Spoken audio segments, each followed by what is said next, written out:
In this video, I wanted to talk about US credit cards, Canadian credit cards, and the most significant differences between the credit card game in the two countries. Whether you live in Canada or the US, we're all very fortunate to enjoy easy access to credit card sign-up bonuses and opportunities for free travel, free flights, hotels, airport lounge access that the rest of the world just doesn't really have. So let's go through the most important differences between the two markets to figure out how we can optimize on both sides of the border.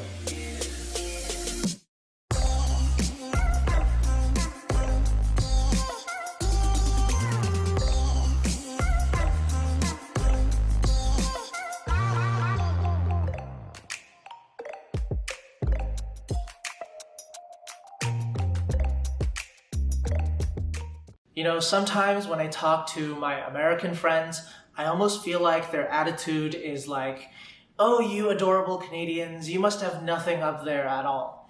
And that's just not the case. We've got plenty of exciting deals and offers to keep us occupied, but there are a few important differences from the American market. So for those of you who do want to play both sides of the border, which is a process that I've touched upon in a previous video, then you're going to need to understand the important differences between the two sides. Now, obviously, the first major difference between the two markets is that the US credit card market, being more developed than the Canadian side, generally offers stronger credit card welcome bonuses and benefits across the board. Here in Canada, the single highest sign-up bonus we have is the American Express Business Platinum card, which gives you 75,000 membership rewards points when you sign up and spend $7,000 in the first 3 months. Now, there are a few other cards out there as well, like the Platinum card with 60,000 points and the Business Gold with 40,000 points. But then generally, if we look across the board, it's usually sign-up bonuses of 25,000 to 30,000 points, which is good but not great. Now, on the other hand, over in the US, it's not uncommon to see offers of 80,000 points, 100,000 points, 120,000 points. Even the Chase Sapphire Preferred, which is the card that everybody gets when they first start out, sort of the introductory card to the credit card game, offers a very generous sign-up bonus of 60,000 Chase Ultimate Rewards points for a $95 annual fee. So overall, the US is the clear winner in this regard. Not only are there more offers to choose from, but the bonuses and benefits on these offers are much stronger as well. Now, on a similar note, the US credit card game also gives you access to a far wider range of airline and hotel partners than what we have access to here in Canada. And that's very important when you're planning trips around the world on points, because ideally, you never want to be locked into one program.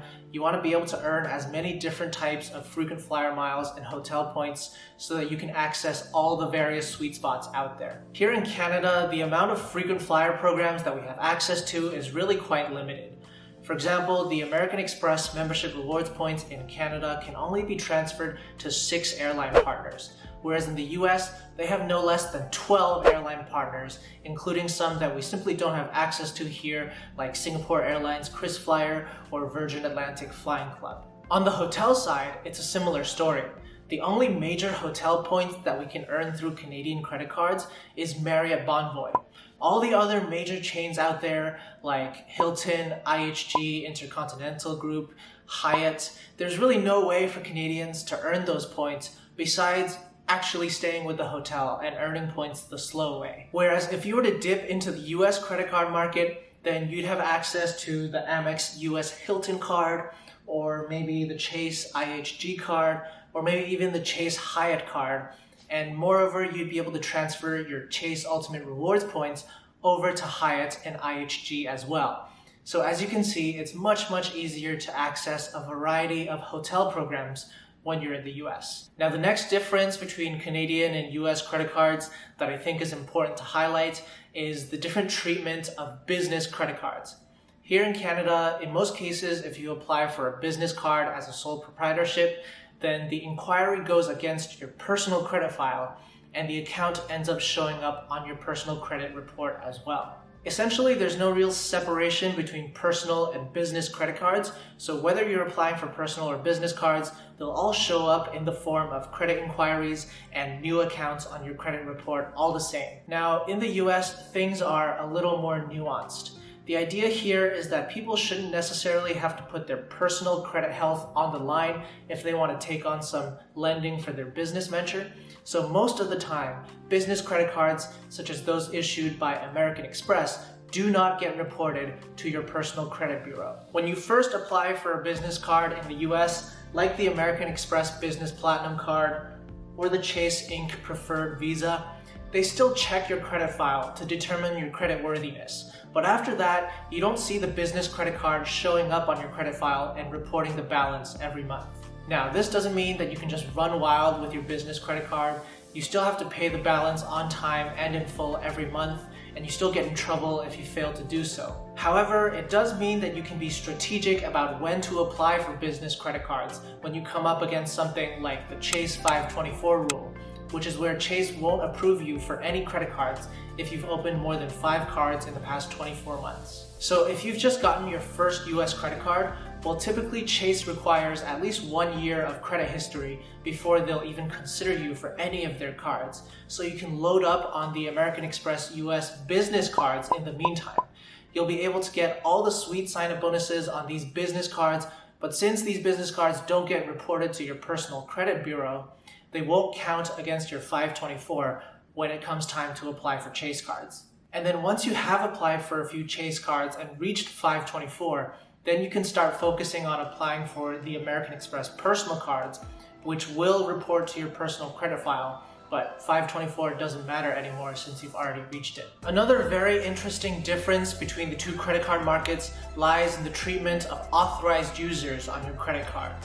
Now, whenever you open a credit card, you're also given the option of adding an authorized user or a supplementary card, which is basically another card number and physical card that you can add for someone else to make purchases on your credit card account. You might choose to get an authorized user for a spouse so that you can effectively share the same account, or maybe one of your children to help them manage their spending and develop healthy financial habits at a young age. Now, here in Canada, authorized users basically have zero impact on the credit file. If you're an authorized user on someone else's credit card, it doesn't show up on your credit file, and in fact, there's no credit check at all when you sign up for an authorized user. They just take whatever information you give them and create an authorized user card out of it. So sometimes a credit card will offer you, say, bonus points for adding an authorized user, and then it's really easy to add like 10 or 20 authorized users and rack up the bonus points because you can just put down whatever name you want, receive the card in the mail, and then never use it again. Now, in the US, it's an entirely different story because if you're an authorized user on someone else's credit card, then that credit account does get reported to your credit file.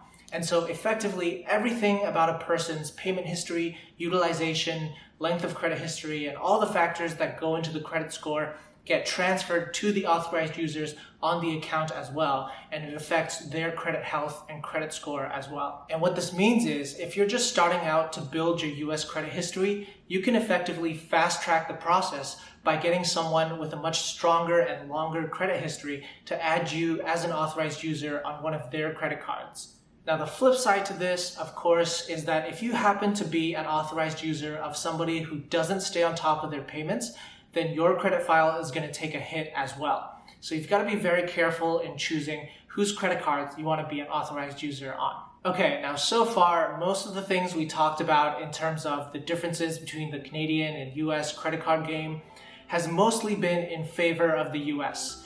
And it definitely seems that there's many more opportunities in the US compared to Canada. However, the big equalizing factor, in my opinion, is that the US credit card issuers are a lot more switched on when it comes to behavior that's classified as gaming, whereas here in Canada, the issuers are pretty much happy to turn a blind eye to it for now. And this makes sense if you think about it. There's a lot more easy opportunities in the US to rack up the points, so a lot more people end up doing it, which means that the issuers have eventually felt that they had to take action and try to limit some of this behavior before it gets way out of hand. For example, all the major US issuers have rules to limit someone from getting the bonus on a credit card more than once. American Express is probably the most stringent, as they maintain a strict once-in-a-lifetime policy on the bonuses for all of their cards. Chase has the 524 rule, which we mentioned earlier, where they won't approve you if you had more than 5 credit cards in the past 24 months, which they take as a clear sign of somebody playing the credit card game. Whereas Citibank also has rules which limits you to 1 bonus in a specific group of cards every 2 years as well. Here in Canada, we don't really have anything like that. American Express had also introduced once-in-a-lifetime language back in 2015, but adding the terms and conditions and enforcing them are two very different things. And so far, the enforcement has been very loose at best, with most people still receiving the repeat bonuses when they churn the card or apply again a second or third time. And the other Canadian issuers are pretty much entirely fair game as well. If we move beyond simply opening and closing credit cards and into the realm of something like manufactured spending, it's kind of the same story. Manufactured spending in the US is a bit of an open secret, and lots of people do it, lots of people talk about the methods on how to do it. Nobody really, thinks it's a big deal. But in response to this kind of behavior, American Express in the US has an official department known as the Rewards Abuse Team, or RAT. And what these guys do is basically they specifically look for instances of people earning way more points on their credit card than it was supposed to offer based on their regular spending patterns. And they've been known to take back the points you earn or even ban people from American Express for even very small infractions. Whereas here in Canada, the manufactured spending methods tend to be discussed much more secretively, but at the same time, American Express and other issuers are generally pretty slow to respond to this kind of stuff, and there's no such thing as a rewards abuse team or anything like that yet. And as a result, you can generate some pretty significant volumes of points without really having to worry quite as much about getting your points revoked or being banned from the program. One last example of this might be the refundable hotel trick that I had mentioned in a previous video as an easy way to meet the spending requirements on a credit card. American Express in the US specifically calls out this type of behavior and forbids you from pulling off this trick in the terms and conditions, whereas here in Canada, it's very much fair game. So ultimately, while it's true that the opportunities in the US are more plentiful than in Canada on the surface, the fact that we're a smaller market with fewer people playing the credit card game as there are south of the border actually works to our advantage. We're able to get much more out of the credit card offers we do have because of the ability to get the same sign-up bonus over and over again, and there's generally also less attention and scrutiny on some of the more creative points-earning activities that takes place here. Of course, the most dedicated points collectors in Canada will also be looking to play both sides of the border and get into US credit cards as well. And you should check out my video on getting US credit cards for Canadians if you'd like to learn more about the process.